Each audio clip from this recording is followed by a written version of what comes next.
Okay, I think we're going to get started. So welcome to the first of a 12-part webinar series for professionals that work with caregivers, hosted by the New York State Caregiving and Respite Coalition. All these webinars are being recorded and will be posted on the NYSERC website under Resources for Professionals.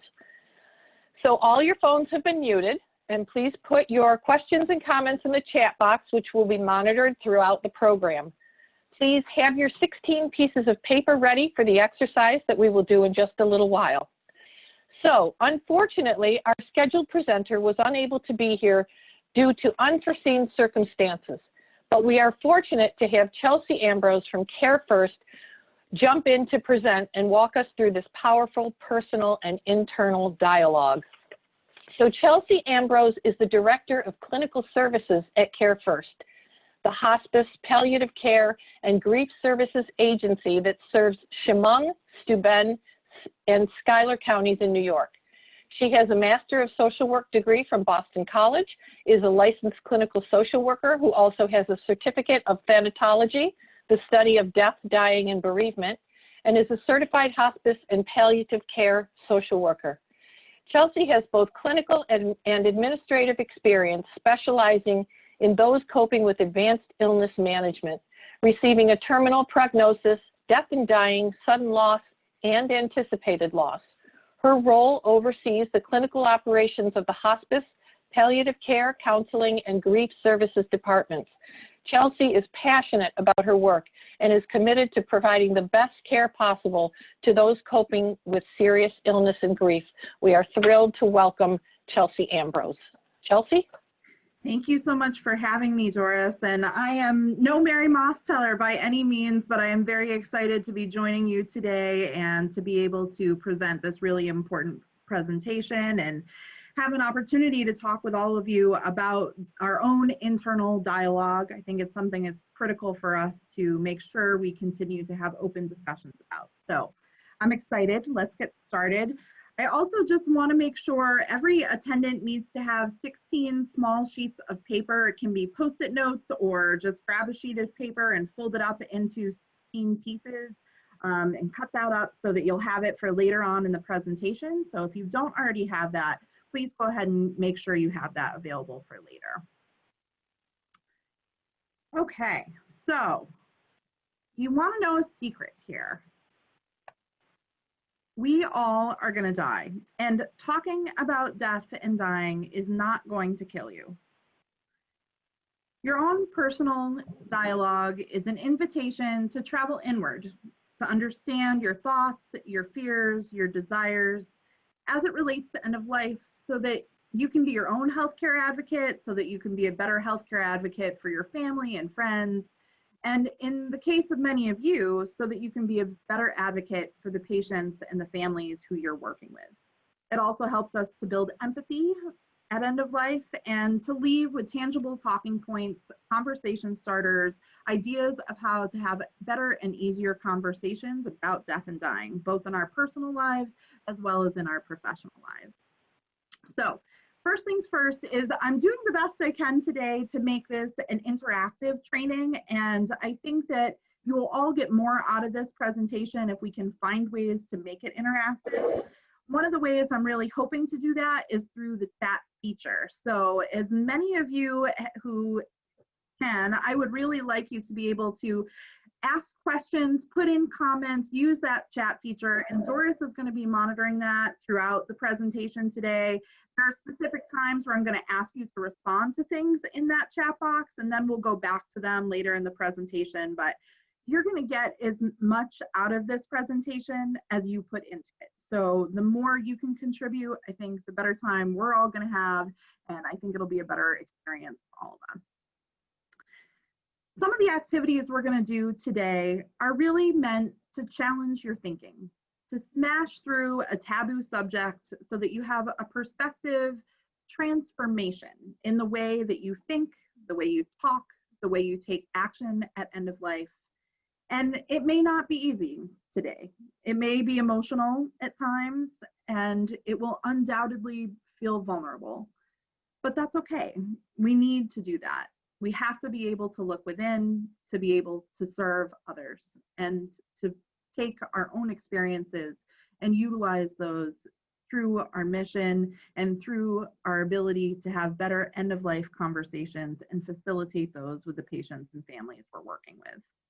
So allow yourself to be vulnerable. Brene Brown is one of my favorite authors, and she says, vulnerability is the birthplace of innovation and change. It's the core of shame and fear and our struggle for worthiness, but it's also the birthplace of joy, of creativity, of love and belonging. And I think we all have to allow ourselves to be vulnerable to talk about this really difficult topic. When we have patients and families who come to us, it's at their most vulnerable moments. So if we don't gain comfort with our own vulnerability, we're not able to meet them at that point where they're at. And that's crucial for us as caregivers and as professionals, as clinicians. So I want to encourage all of you to allow a little vulnerability today, to let yourself go to that place. And, you know, when talking about death, I think that idea of talking about death isn't going to kill you. You know, one of the things I actually share with my patients when I'm working with them is if they have some anxiety about bringing up a conversation about death and dying with their family or with their physician, I try to remind them that death is one of our very few common human experiences. There aren't that many things that truly unite all of us. We won't all be parents, we won't all go to a specific destination, but we're all going to lose people we love, and eventually we're all going to die. So how can we not talk about something that is so shared and so common? It's critical. All right, so it's time for us to get started. Before we do, I just want to remind everyone to be respectful of others' points of view. We're going to do some breakout sessions later. You're going to be talking with people who may have a different perspective than yours. Please be respectful of that, and as always, be kind.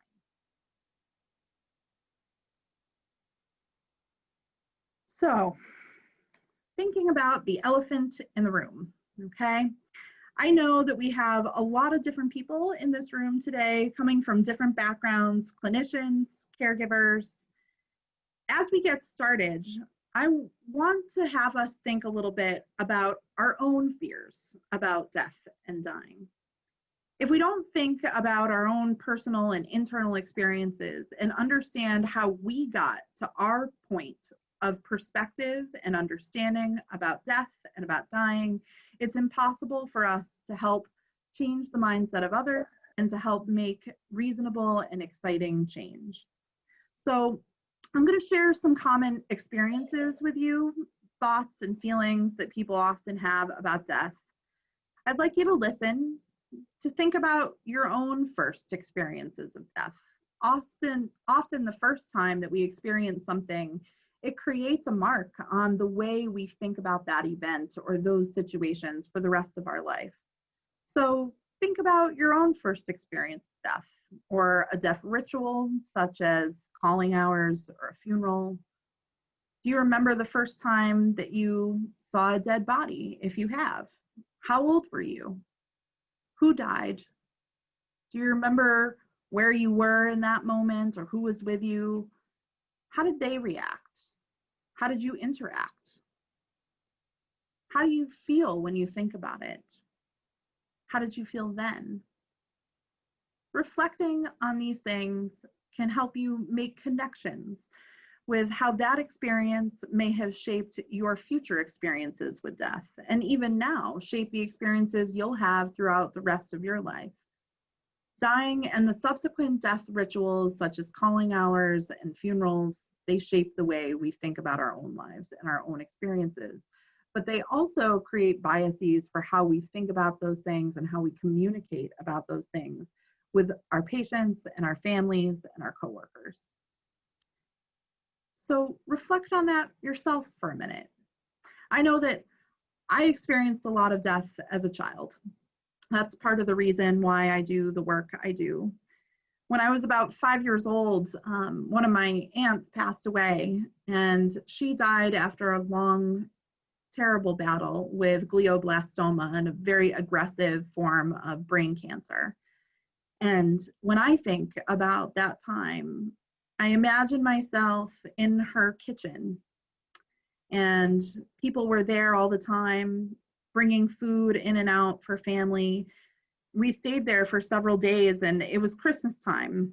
And I had two cousins, her two teenage sons. And it wasn't until they took down the Christmas tree that she actually died. She had been suffering, really, struggling with pain control and agitation, and that had finally gotten under control. And then all of a sudden, that was it. And she was gone. And I wasn't in the room, but I remember my dad coming out and talking to me. And the words I just used with you were actually the words that he used with me. She's gone. And I remember being confused by that. What does that mean, she's gone? At 5 years old, that didn't make sense. Where did she go? And later, I was escorted, I was taken into the room where she was. And it was just a few hours before that I had been in there with her. And now she seemed so peaceful, so different than it had been just a little bit of time before. And I even remember saying to my mom, she looks like a porcelain doll. You know, she was perfect in that moment. And after someone who had been struggling for years with this illness, I remember seeing some beauty in that. But then I also remember my mom and our family talking about wanting to take off her jewelry and kind of being freaked out at the idea of touching her body so long after she had passed away. It had been a few hours at that point. And I very distinctly remember not understanding, like, what was the big deal? We held her hand all the time.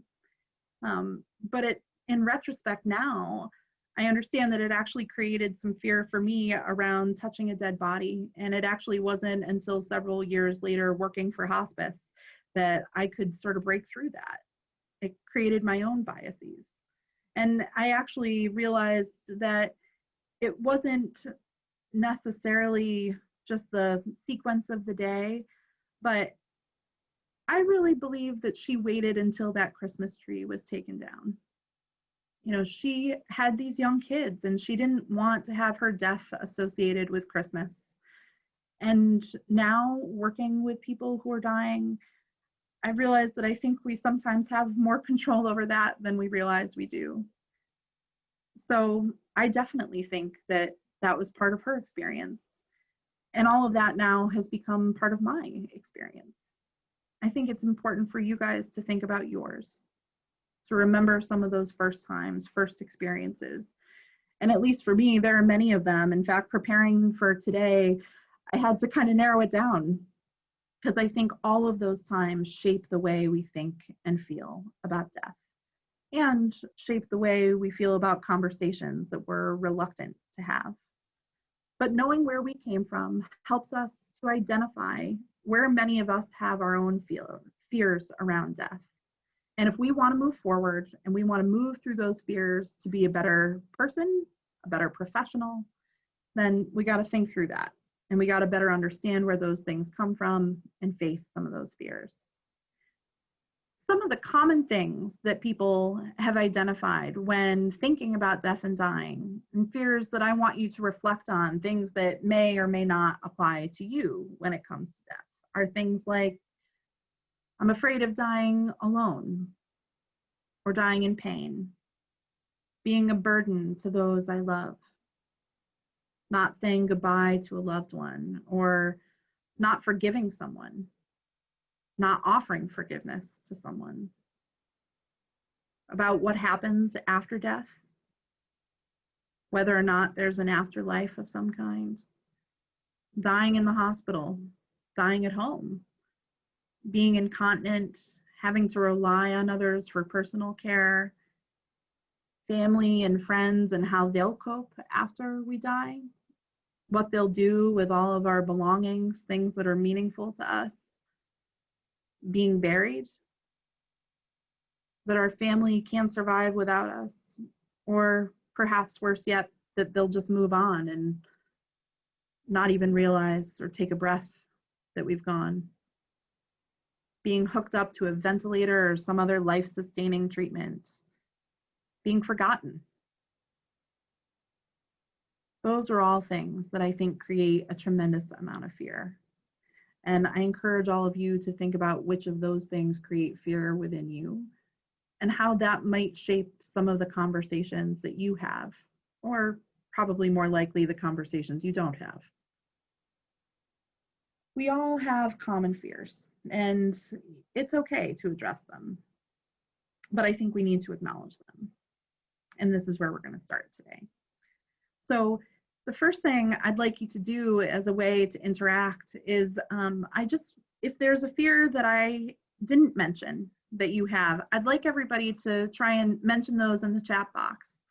I definitely said a few, but there are plenty more. So if there are other fears that you have, or perhaps better yet, fears that you've had patients and families you've worked with mention and maybe don't quite know how to respond to some of those things, if you could put some of those experiences in the chat, I'd like to get back to some of them later. Identifying our fears helps us face them. So in order to help others face their fears, we need to face our own. We need to be brave enough to start a conversation that matters. And that's part of what we're going to do today. A life well lived deserves a good ending. Did you know that 92% of people say that talking with their loved ones about end-of-life care is important, but only 32% of people have actually had those conversations? That's a huge difference. The variation in that is enormous, and we need to start looking at that. We got to have those conversations, and you need to start the conversations. You're the one in the room. So today, I implore you to be brave enough to have a conversation that matters. Many of those fears can be alleviated through conversation, through connection with others. So before you leave today, I'm hoping that you're going to feel like you have the tools to better start some of those conversations and to know what you need to look at to feel more comfortable to do that. Okay, so if I were going to do this presentation with the community at large or with family members or caregivers, to be honest, I would definitely start with a little bit easier questions to ask in our breakout session. But you guys are professionals, and I have a feeling that you've all had some pretty uncomfortable conversations at times in the past yourselves. So I'm going to amp it up a little bit, and I'm going to ask you guys to really dive in and start talking about some things that really matter. So, normally if I were working with a family, and I would encourage you to do this, to start with things that are a little bit more benign, things like what you might want your last meal to be, or what music you might want to have played at a funeral. And if you're uncomfortable with this subject, I really want to encourage you to start practicing those conversations. Have them with everyone in your life. Your friends, your family, your coworkers. Bring it up at the Thanksgiving table, bring it up at your next family picnic. It's going to be a little uncomfortable, that's for sure, but the more you do it, the more comfortable you're going to be doing it. And you won't be able to initiate those conversations in your workplace and with the people, the families who need it the most, if you don't feel comfortable talking about it by yourself and with your own friends and family. So get comfortable. We're going to start that by practicing a little bit today. So we're going to dive into having these conversations that matter. And in this portion of the presentation, we're going to be utilizing the breakout rooms. Sharon's going to help all of you disperse into your own perspective rooms with another partner. You're going to be paired up, it's groups of 2. And as a pair, you're going to have a total of 4 minutes to discuss the questions posed to you on the screen. I'd like you to reflect on those questions and share your thoughts. The person wearing the brightest colored shirt is going to go first, and you're going to listen to each other and listen to understand. Don't listen to reflect back. Don't listen to have the right response. Listen to understand their perspective, to know where they're truly coming from. Consider your own answers to the questions, and we'll bring you back in 4 minutes. We're going to do 2 minutes per person, and we'll let you know in between so you can switch. Okay? Here we go. Okay, it looks like we're bringing everybody back.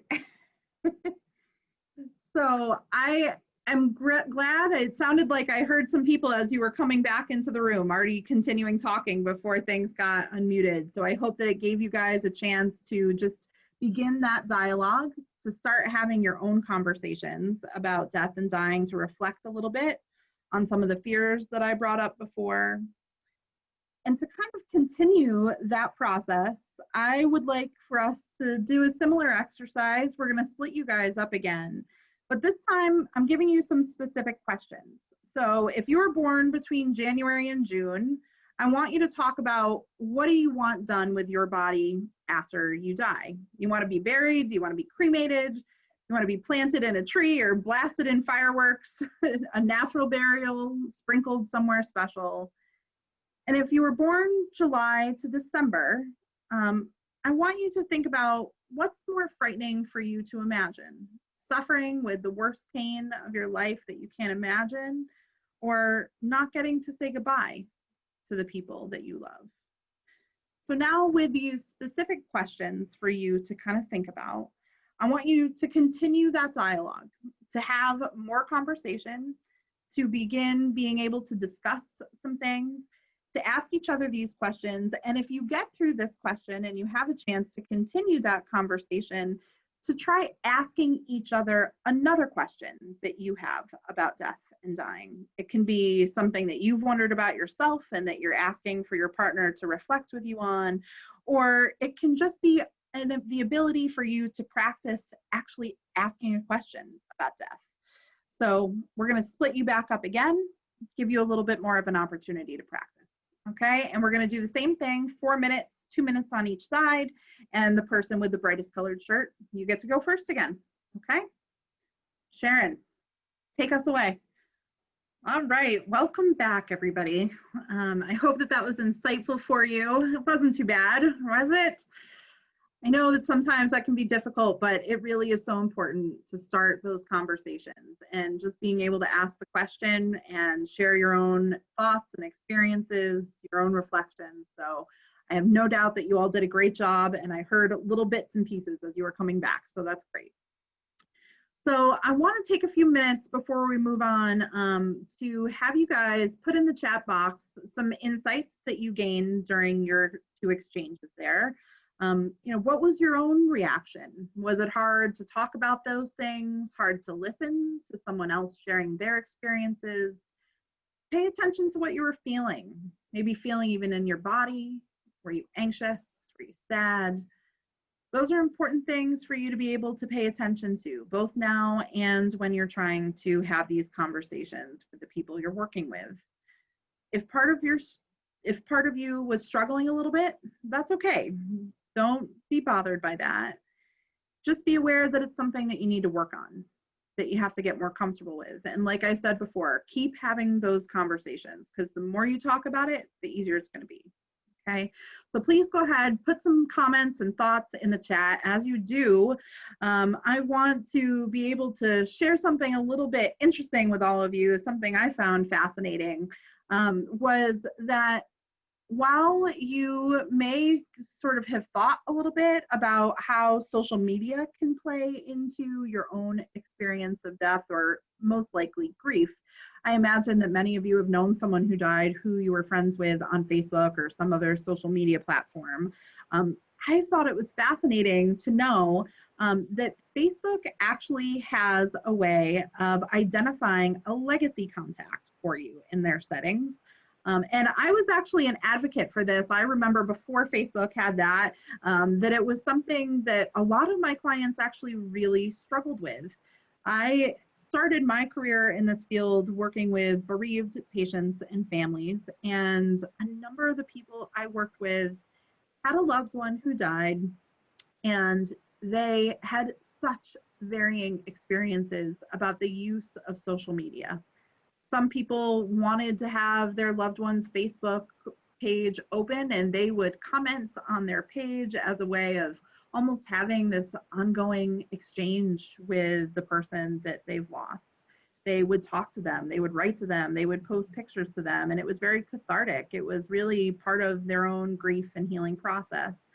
Others, on the other hand, were incredibly frustrated with social media. They were frustrated that people made comments on their page, that people commented to their loved one. They didn't want anybody posting anything. And it was just this source of internal anguish, I think, for them at times. And so I was really glad to see that Facebook has actually created a way for you to designate the person who is able to gain ownership of your account. So I would encourage all of you to do this just so that you know how to go ahead and make those changes. It may be something that you want to talk with your friends and family about, and definitely something that you want to encourage conversation about. It seems kind of strange to me in a way that social media is even something that is part of the death and dying conversation, when there's so much to talk about when we think about, you know, advanced directives and end of life wishes. Like, there's so much there, it's loaded. But the truth is that this is part of the conversation we need to have in today's day and age. So when you get a chance, take a moment and go to your Facebook settings. If you go in Facebook and you go to your Facebook information, general settings, there's an option to select account ownership and controls. And in there, there's a memorialization settings where you can identify a legacy contact. And what's interesting actually is that Facebook at least initially set it up that they auto-populated somebody into that place based on who you like interacted with a lot on Facebook. So you need to go in and check it, because you don't know who that person is, and you want to make sure that the right person has control over your Facebook account. So definitely go in, log in, check it out, and just make sure that the person you have on there is the person that you want to select on there. Don't let it choose for you. I think that's really important. So something kind of interesting to throw in. Before we move on here, I want to take a few minutes for us to reflect back on the first questions when you guys responded earlier about the barriers of patients that your patients and families face when asking questions about end-of-life issues. And if you didn't respond before and you want to pop something into the comments now, you're welcome to do that. And I just want us to talk a little bit and have some discussion about things that you guys face, challenges that you struggle with when you're working with your patients or clients, things that come up that you don't know how to respond to, or situations that have made you a little bit uncomfortable. So Doris, has there been anything in that chat box that we want to comment on and respond to? Well, we've been kind of busy over here. So a few of the fears that you didn't mention was dying before my parents. I'm not sure, Melissa, a long drawn out breath, if that was a sigh or afraid of the last breath. Fear that it's going to hurt. And a fear that after my mom died, I couldn't control her dying. So there's, you know, we all have those things that kind of nag at us. And also, we had a lot of comments about how it felt to talk about this with a stranger in the chat rooms. So let me get there. You know, so some people feel really comfortable about it. Some people do feel comfortable. We have some seasoned professionals out there for sure. And others felt like it was hard to talk about. But it was interesting to be able to feel what the other person was feeling. Growing up, talking openly about death has made it easier, but talking about it with a stranger is more uncomfortable. Some people are afraid of dying. Somebody's afraid of dying because of the people that they're going to leave behind. I can relate to that one. But in general, some people were at ease and some people still have a ways to go. But we do have one person who commented they appreciated speaking with someone else about their thoughts and wishes for when they die. So I think your idea of getting that practice going was really helpful. So yeah, good. I'm glad to hear that. And you know, I think there definitely is a difference between talking with someone you know personally and intimately about these kinds of conversations versus talking with someone who's a complete stranger. And I would say if you're one of the people who felt more comfortable with that, you know, to reflect a little bit on that, and what do you need to do to be able to help it be more comfortable for you to have those conversations with our own families? Because I think personally, in some ways, that's much more difficult because there's that emotional connection there, you know, that it's charged a little bit for us. And at the same time, those are the most crucial conversations for us to be able to have.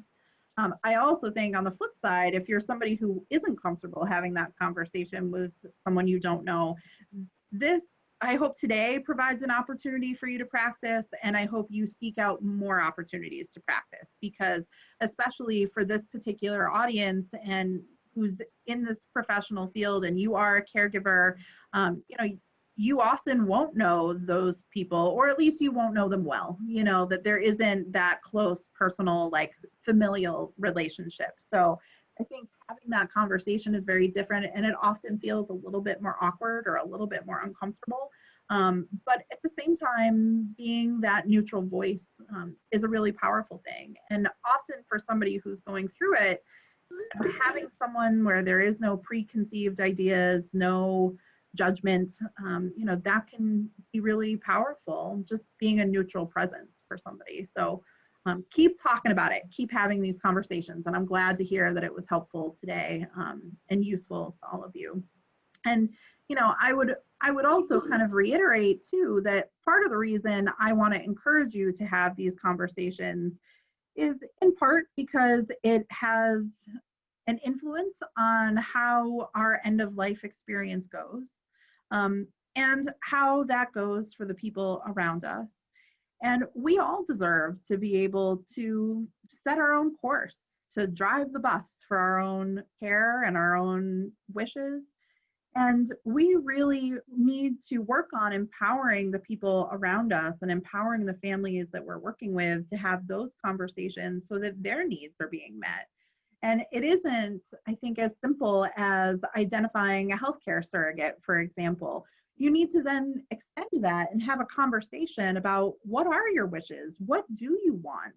You know, we can fill out a form, but making sure that the people who are identified to continue to carry out our wishes, making sure they know our own personal hopes and wishes for our future, for our death, for our burial, for whatever that thing is, for our Facebook account, you know, making sure that I not only identify someone for that role, but make sure that they know what we want to have happen. That's crucial. And it's really crucial to the patients and the families we're working with as well.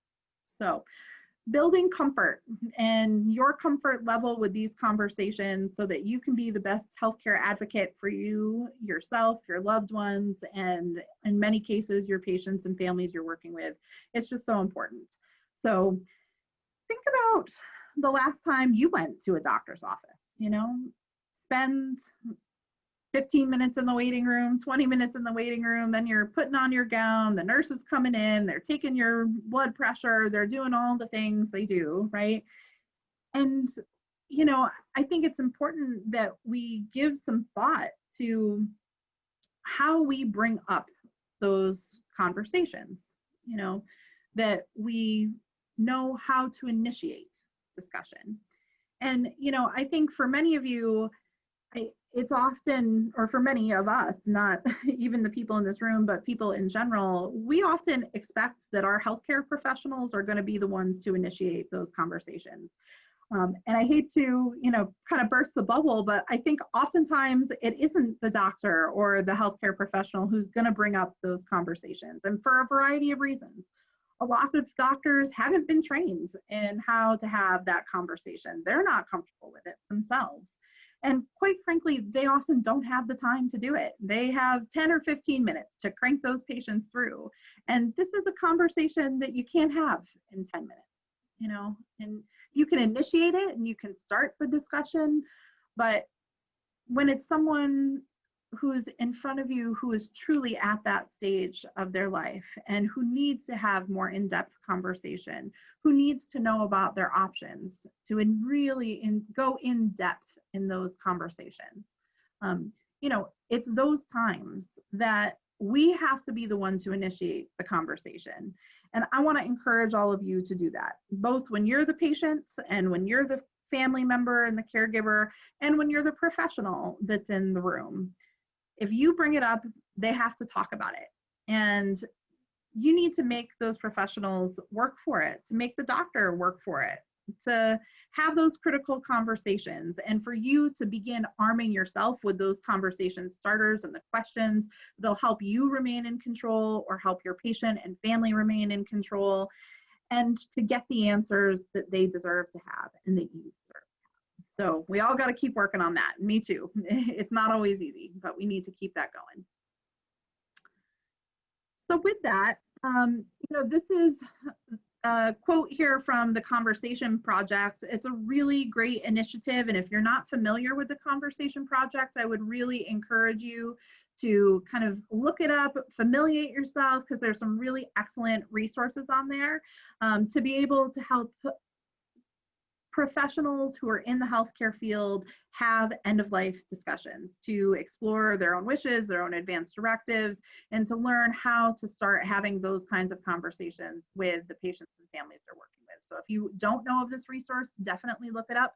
Make sure that you find them.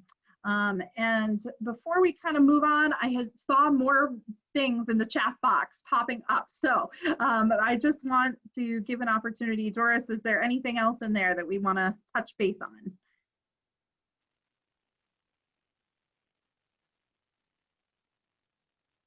Oh, I can't hear you, Doris. Can you hear me?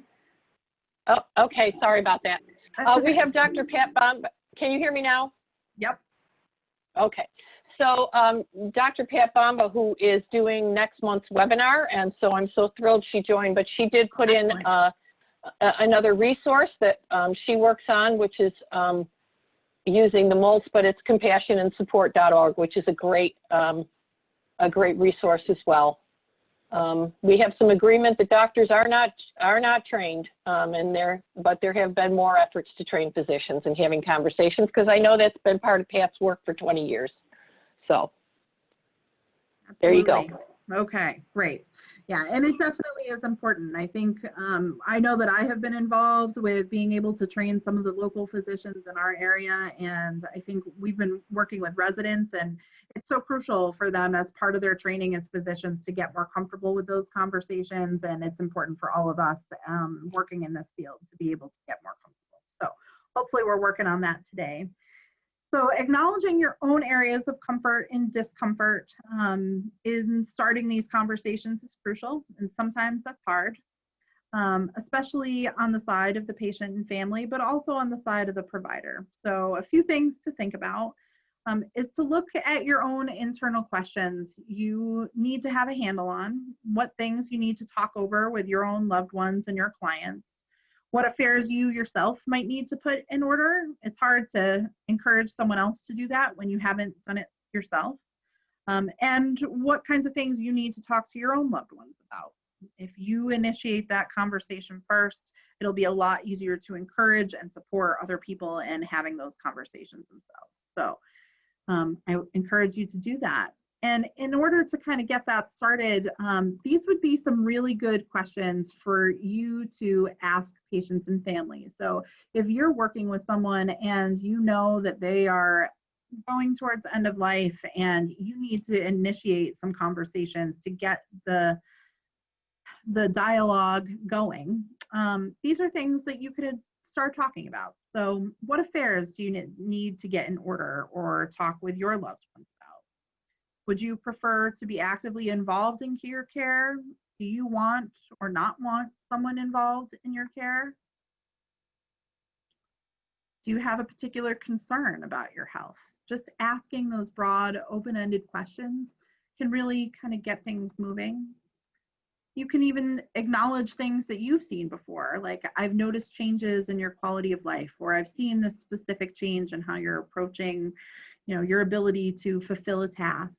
How are you feeling about the fact that you can't do that anymore? Are there any disagreements or family tensions that you're concerned about? Are there important milestones you'd like to be there for? And if possible, what are they and how can we help you achieve them? What does good care mean to you? I love that. And it actually, one of my favorite questions is, what gives you hope? When you're talking with people, I encourage you to focus on the person, not on the disease. To think about, what does it mean? What does it look like? Help them paint a picture. Help them visualize what's going to happen. Help them imagine what the rest of their disease trajectory is going to look like, and to do your best to put that in as simple terms as possible. A picture of the future is often difficult, but it makes decisions easier. When you know what's coming, you can prepare for what's coming. It's often very helpful for people. The unknown is scarier than the known. When would it be okay to shift a focus from cure to a focus on comfort?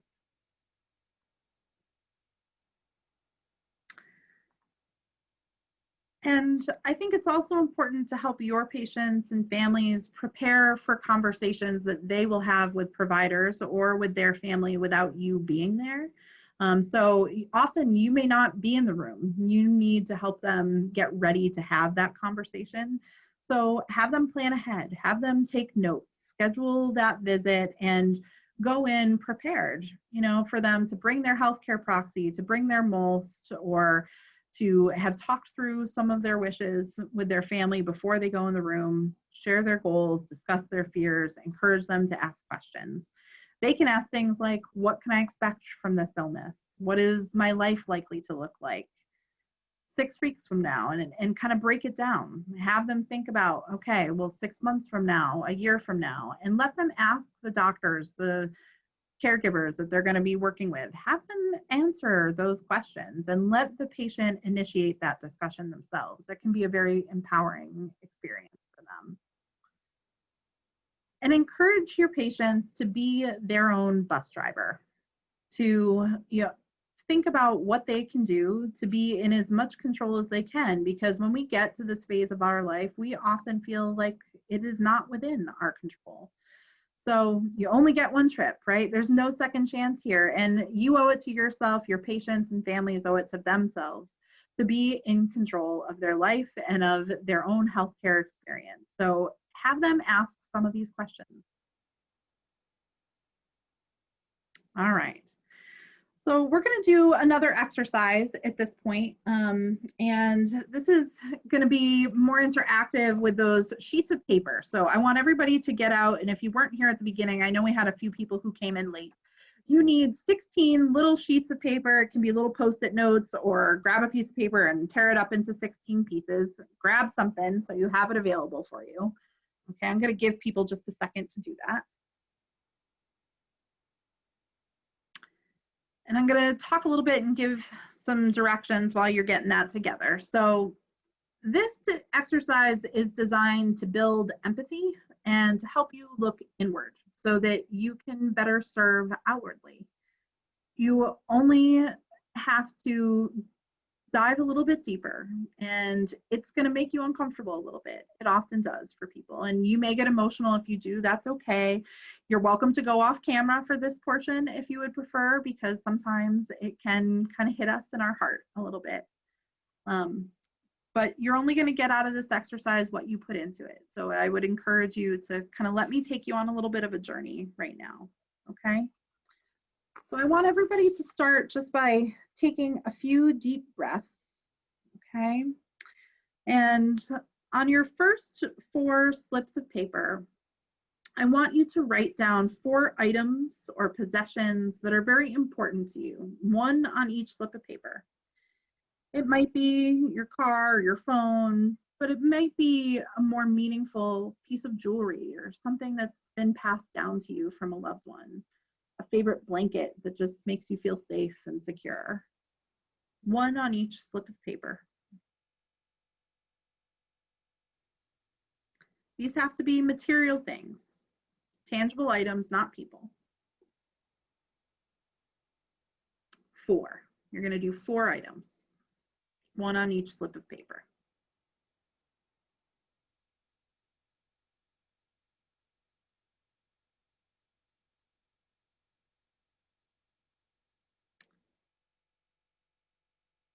And on your next 4 slips of paper, please write out 4 activities that are really important to you. Again, one activity on each slip of paper, 4 total. Golfing, dancing, your job, school, watching a sunset, kayaking down the river. For me, it's sitting on the dock of Cuca Lake. Find your thing. What are the 4 activities that are most important to you in your life? And probably they're things that help define you. What are the things you do that make you who you are?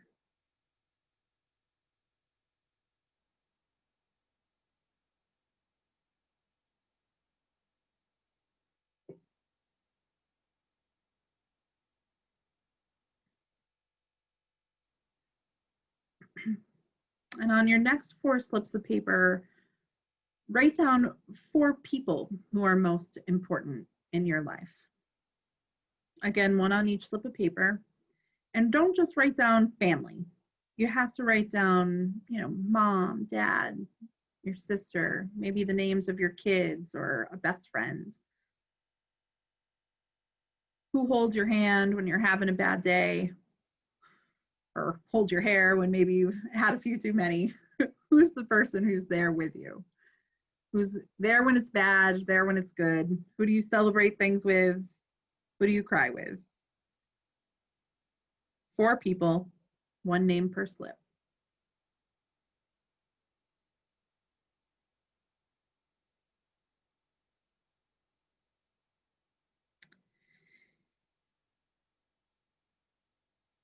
And I know it's hard to narrow it down to 4. Sometimes people struggle with that.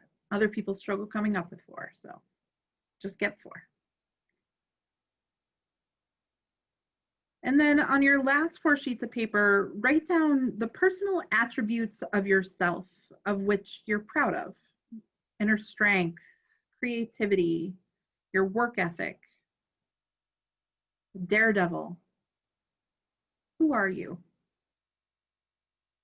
What parts of yourself do you value and appreciate?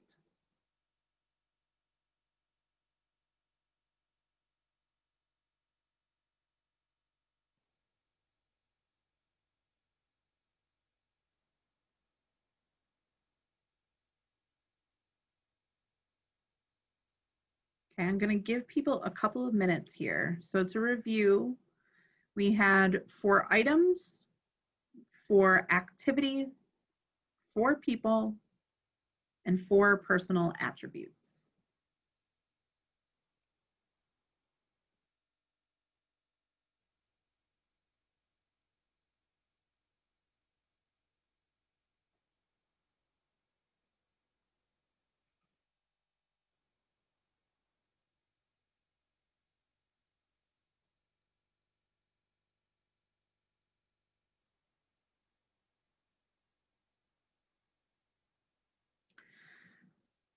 When you're finished, place all the slips on your desk or table or whatever in front of you, face up so you can see them, and contemplate their importance in your life. Would you say that this is a good summary of who you are, of what matters?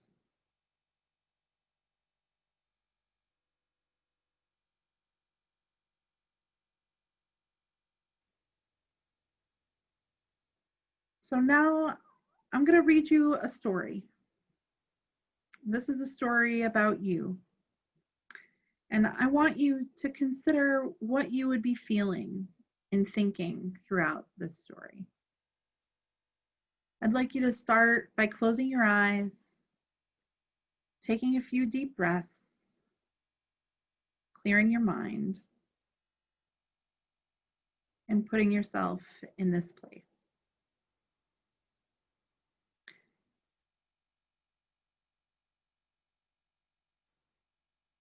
It's a warm summer day. You've worked hard, you've played hard all day. The sun is shining on your face. You smell your neighbor grilling. You feel good about yourself. You feel good about your life. And as you go to jump in the shower after a long day, you notice something that wasn't there before. It's a lump where it shouldn't be. It's small, but it hurts when you touch it.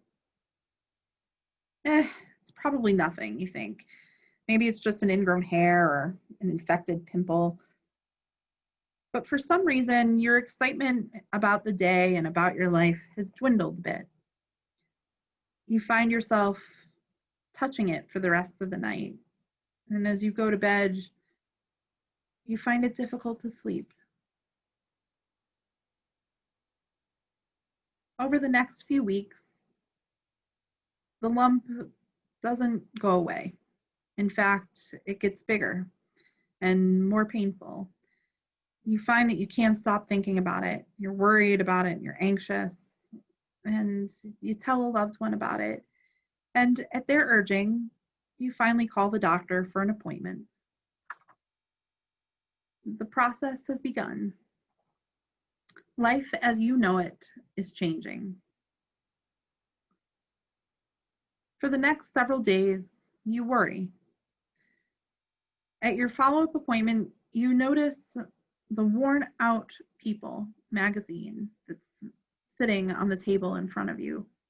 The bubbling water, the fish tank, the receptionist clicking her pen. Settle down, you tell yourself. It's probably nothing. As you're sitting there, your name is called. You jump up and you wipe your sweaty hands a little bit on your pants. Your heart is starting to beat faster. Then the doctor asks you a bunch of questions about your family history. It's probably nothing, he says, but we should probably run some tests anyway.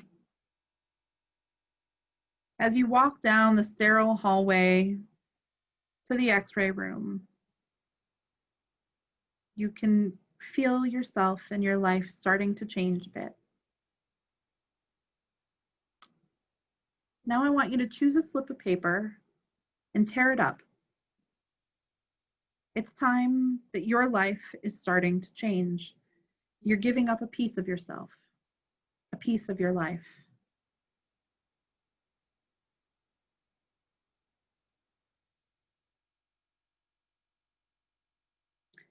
You get into your car and you drive home. Your favorite song is playing, but you don't even really hear it. You beep your horn out of frustration with the car in front of you at an intersection. You get home. What do you find yourself thinking about?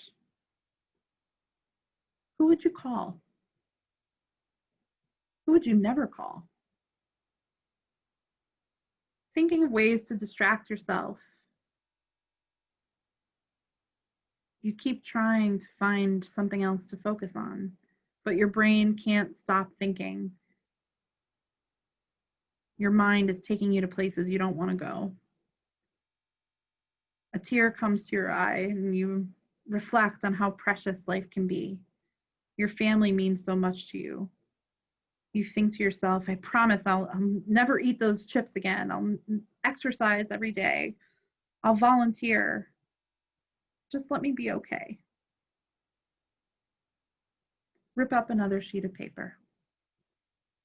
Because again, your life is starting to change.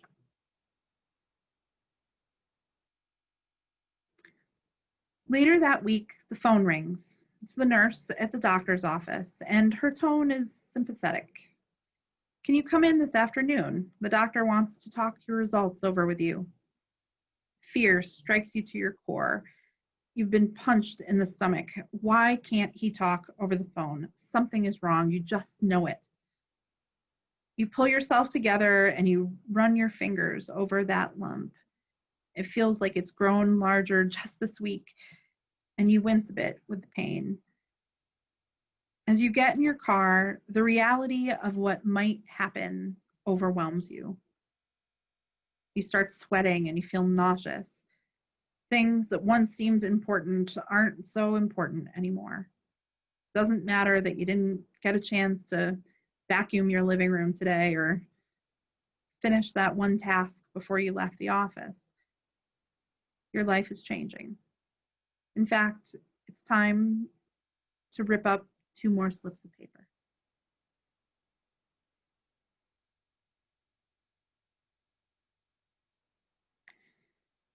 The doctor's exam room is cold and sterile. He looks at the lump, gently prodding around it. Your heart beats faster and your legs feel like jello. The doctor sits down next to you, and the words you've been dreading are finally spoken. I'm afraid I have some bad news for you. You can't remember all that the doctor says as the shock has just taken over your body. But the words surgery, chemotherapy, radiation, they echo in your ears.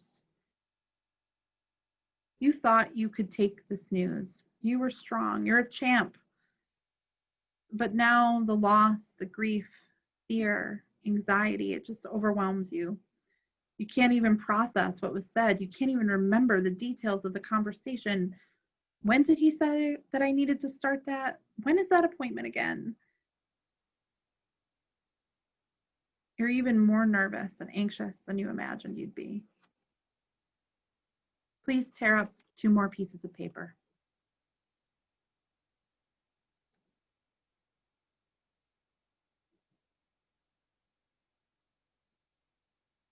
A week goes by. The surgery goes well, and the radiation and chemotherapy sessions start filling up your calendar, replacing your weekly girls' night and crossing off your child's soccer games. You're just too tired to go. The doctor suggests you might want to apply for FMLA to leave work. He thinks you'll be out for at least the next 6 months as you battle this disease. How am I going to pay for this? How many medications do I have to take? What's this going to do to me? Friends and family, they won't stop texting and calling and stopping by with food. And as much as you appreciate their concern, the truth is you just don't want to see them. Things are different now. Life as you know it is over. You no longer feel like yourself. You feel like you're a walking, talking tumor half the time who happens to have a name. Rip up another sheet of paper.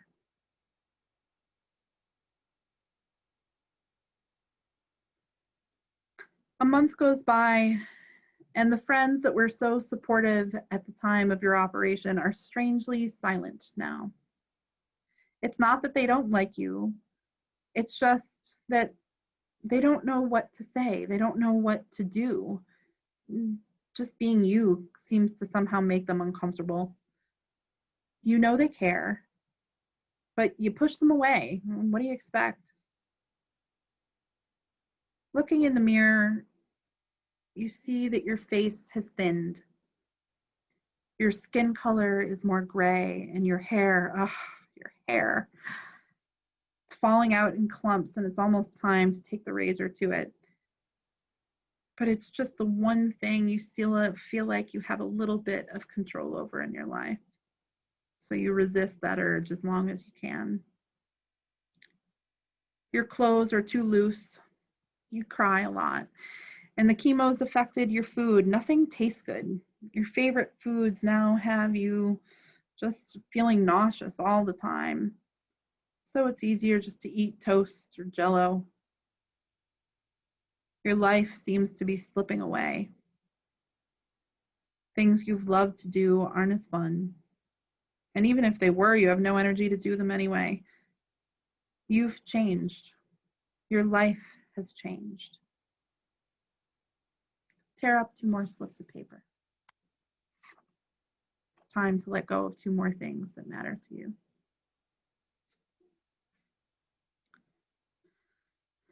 Several months pass, and you know deep down that you aren't getting any better. Today, the doctor said that there aren't going to be any more treatments. They've worked as well as they can, and there has been some improvement, but the truth is, it isn't enough, and there isn't anything else that they know to do. You can hear the defeat in his voice, but there isn't anything else he can do for you. We tried, he said. Even when we knew the odds weren't great and you wanted to fight and you battled hard. Battled hard. Like this cancer was some war that you were destined to lose, not because you aren't a strong warrior, but because the cancer is a stronger warrior. You're angry. You just spent the last few months hugging a toilet bowl and drinking protein shakes, taking pictures for nothing.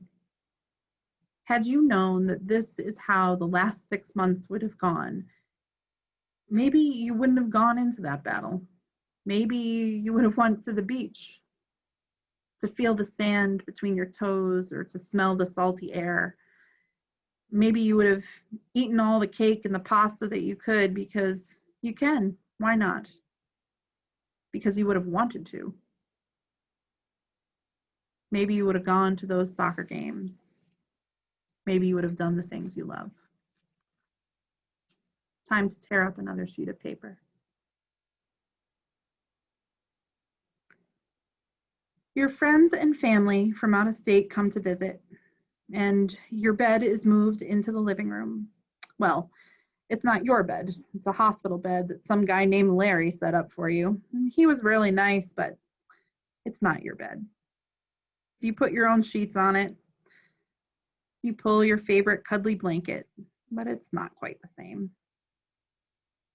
Portable toilet is placed next to your bed because you're too weak to get up in the middle of the night and walk down the hall to use the bathroom. How did this happen to me? Why me? You have a long life to live. You thought you did. You weren't ready for this. This isn't fair. You can feel that anger just fueling up inside of you. And it starts to dawn on you that at the end, your death is in sight. How do you feel? What do you wish for? What do you still wish you had time to do? Who do you want to see? What do you want to say?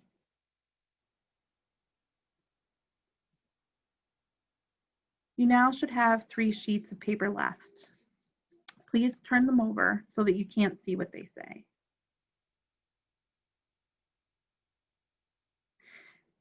As the cancer takes over, your body is clearly weakened from all of the chemo and the radiation and surgery. You're losing more control over your life, your personal care. You have to wear a diaper so you don't wet the bed. Your favorite shirts all have buttons or have to be cut up the back and pinned together so it's easier to get them on and off because you can't lift over your head anymore. The doctors prescribed fentanyl patches and a morphine to try and keep the pain to a minimum. This throws you for a loop and sometimes you sleep all day. You lay awake at night wondering if you're dead or alive. Life has lost so much meaning, it's spinning out of control. Without looking, tear up 2 more pieces of paper. You don't know what they are. Your dignity is compromised, and all that you're left with is the person, the concept, or that thing on that last sheet of paper. You're a shell of yourself. The things you used to love, care about, they're not available to you anymore. How does it feel to have those things taken away? And in the end, to not even know what's going to be taken and when? How do you feel about what's left?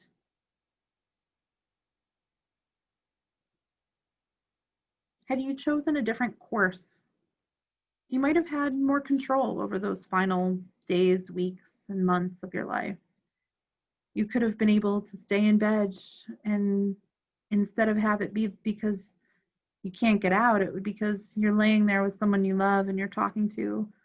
Or better yet, that you can stay in the driver's seat of your own healthcare bus, that you could have taken that trip to the beach. But you didn't want to think about it. You didn't want to talk about it. You didn't want to have that conversation. And anytime anybody started, you shut them down.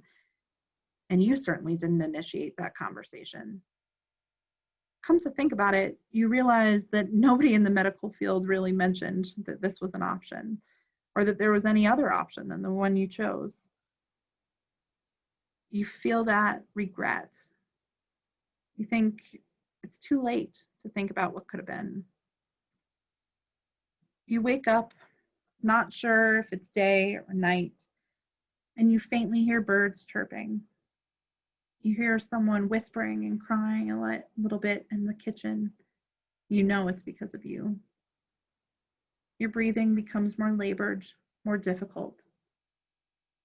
Somehow, you sense today might be the day when things come to an end. Are you even still alive anyway? You wonder as you fall back to sleep. You take a long, deep breath, holding it in, letting it go. You can feel those breaths being further and further apart. You can feel the goodness in that moment, the things you've had in your life, but also perhaps the things you haven't. And you know that the one thing that you have left is a piece of yourself, a piece of the whole.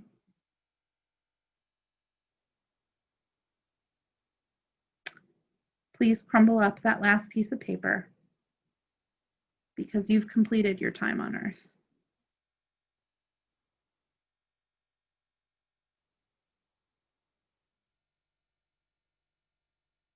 So I want to bring everybody back. Take some deep breaths because you are alive and well. I want you to return to the world of the living. This exercise is over, but I want you to reflect on it. To reflect on how that felt to you. Were you surprised at anything that you felt? Because it's often emotional. It's a roller coaster, as life can be sometimes, and as end of life can be sometimes. How did you feel slowly losing the things that were important to you? And could doing that exercise help you have empathy for others who are in that moment and in that experience?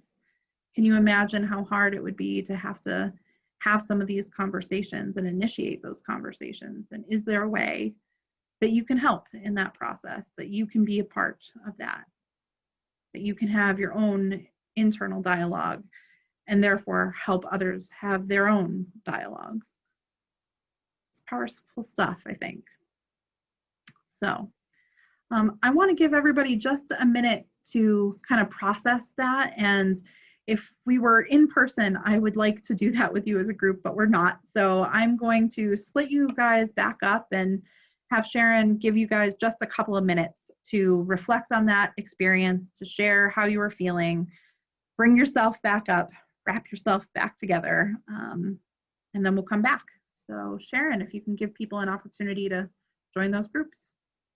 Okay, welcome back, everybody. It's pretty powerful stuff, huh?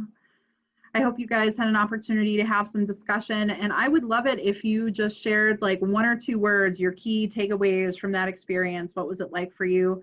Throw those into the chat so we can see that and see what comes up.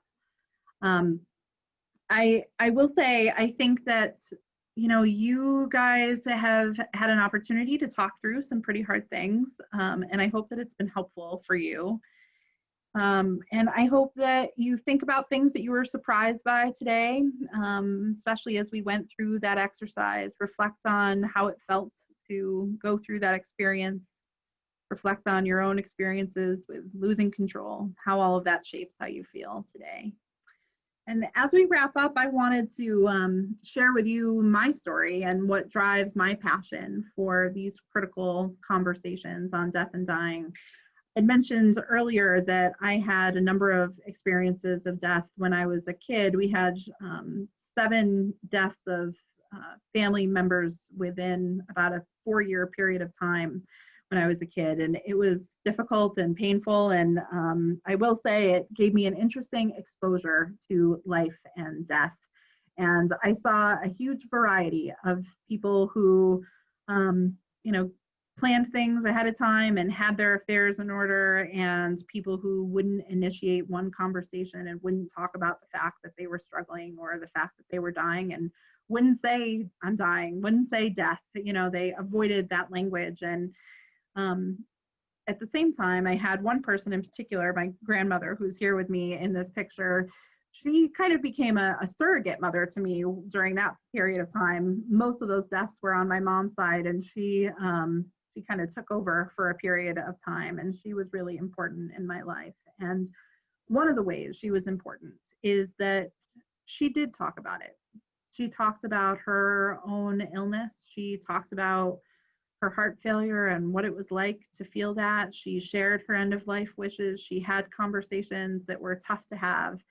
She allowed us to be there at her bedside, and I held her hand in those final moments, and it changed and shaped my life forever. She was an incredible woman, a wise woman, and I hope that she was with us today for this presentation. So I hope as you guys think about this, you think about the people in your life who have shaped why you're doing the work you're doing, because it's important, and this is worth fighting for. Your life is worth fighting for. Having your own rights and needs and wants met while you're alive and at end of life is important. And it's important for the people that you work with, because you guys are agents of change. You know, don't end up being a Monday morning quarterback wishing that your final months were different. I've seen both sides of this. I've seen it with my family, and more importantly, I've seen it with people I've worked with. And as I mentioned earlier, I started my work in the bereavement field, and still to this day, I have a number of clients who run through my mind who were people who I worked with where they regretted in their grief not initiating those conversations with their loved ones who died. They wished they had talked about it sooner. They wished they had understood what options were available to them, and they were angry and frustrated, and that was part of their grief. So I encourage you to help those conversations start earlier, because then it will help not only the people who are in that moment of their own death and dying process, but it'll help their families as well. And they deserve that, and you deserve that. You'll only get better results if you're brave enough to have a conversation that matters. So ask the tough questions, make your medical teams work for you, get your advance directives in place, and let's commit to eating the elephant in the room one bite at a time. That's my pitch to you. That's the dialogue. So I hope it starts here. And I hope that you've all gotten something beneficial out of today. Wanted to give you all my contact information and remind you and let you guys know this session has been recorded. Lifespan will be sending out a link to this later in the week. I really appreciate all of you. I appreciate your attention. I hope that your interactions and your participation today was valuable for you, that it was inspiring, that you have new ways to take action and be brave enough to have a conversation that matters. So thank you so much. So thank you so much, Chelsea. That it's the second time I've been through that, which is why we're doing a webinar on it. It's absolutely powerful. I would just suggest to anybody who is having a tough time processing it to perhaps, you know, talk it through with a friend. Absolutely. Today. This can kind of leave. Do you have any particular tips on that, Chelsea, of what they could do if they're struggling with the process?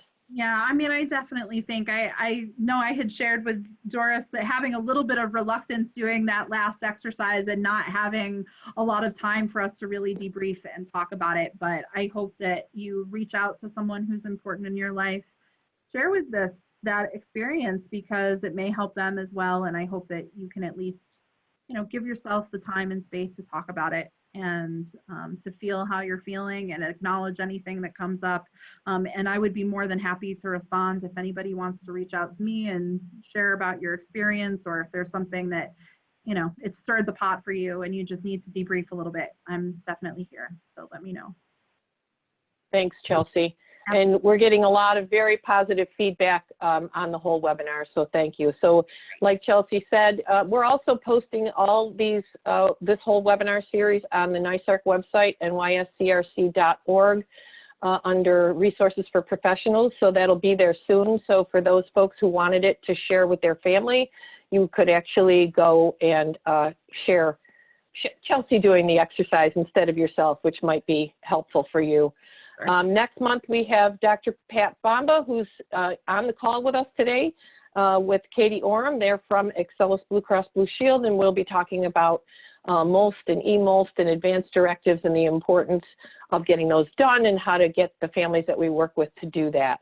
You will be receiving a Survey Monkey in just a few minutes. It's for evaluation and a little data collection for our funders. So I do hope that you will take, it says on Survey Monkey, it takes about 4 minutes to fill out. So I'd really appreciate that. And with that, we will say good afternoon. I hope you have a good rest of the day, and please take care of yourselves so you can take care of others. Thank you.